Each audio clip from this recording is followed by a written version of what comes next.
I'm very happy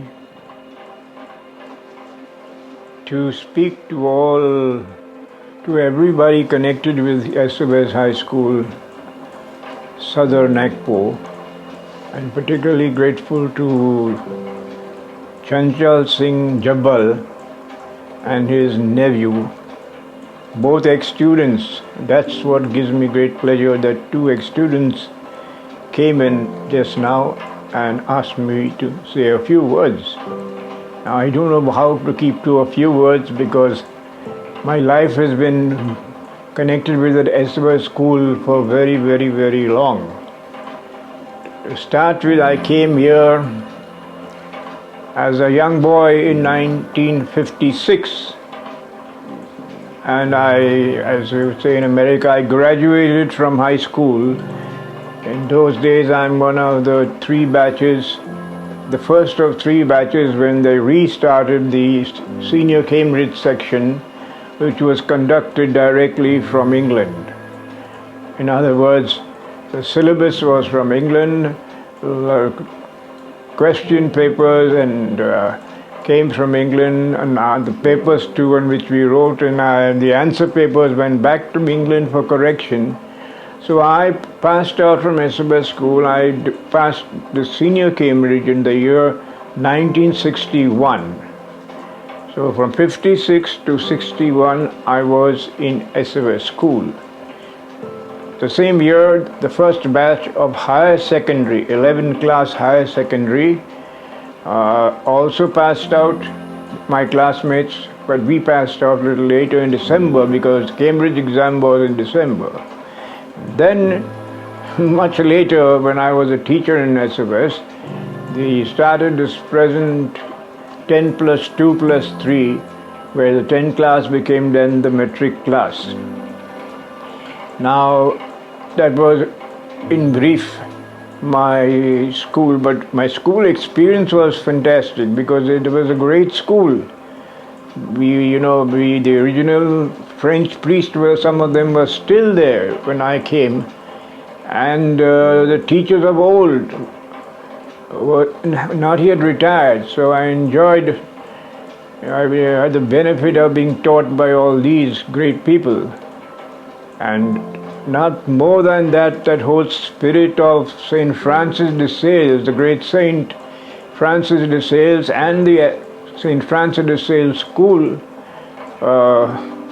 I was filled with that spirit right from my young days.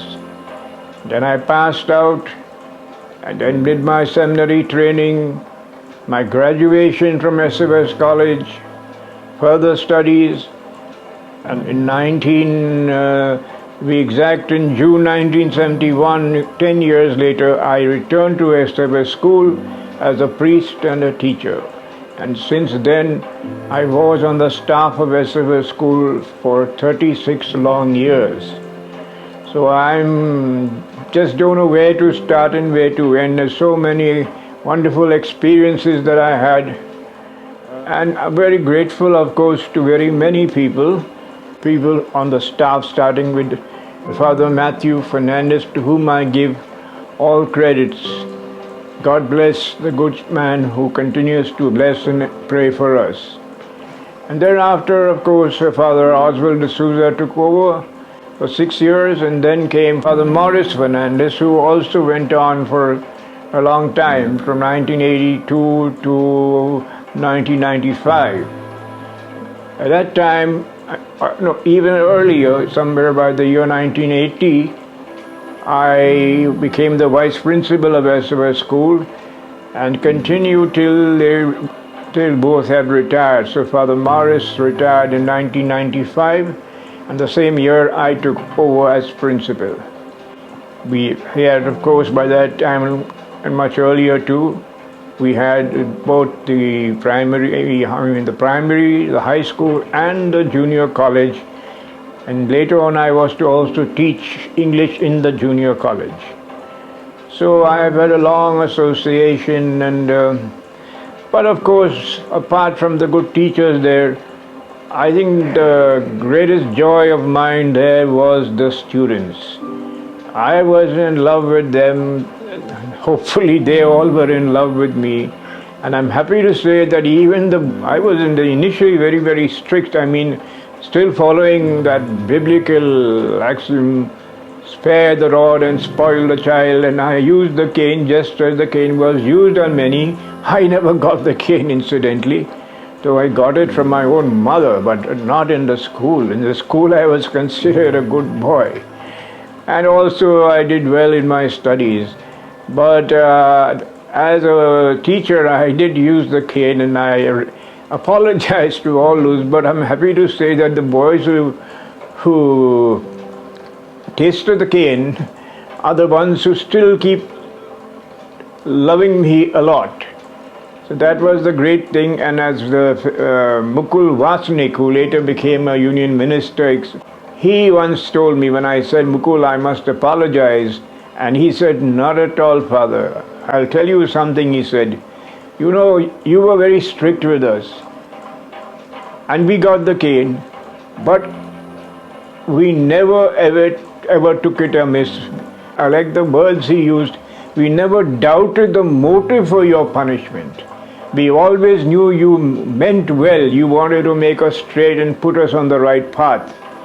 And that's very true, because he said to me, the moment we doubt the motive, why this teacher is harassing me or punishing me, caning me, then we will never ever respect such a teacher. So I fully understood his wise words, and I knew that my intention was, or my motive was, to really make them great gentlemen whom SMS school could always be proud of.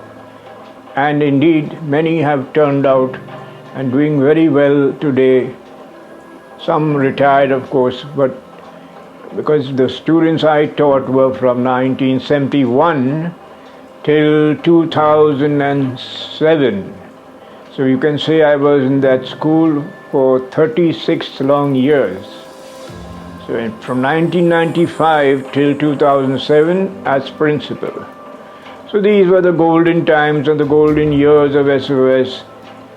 Good teachers and great students, and a lot of other wonderful experiences, not only in the classrooms and the corridors and everywhere in the play fields, but even in the field of games and sports we were shining.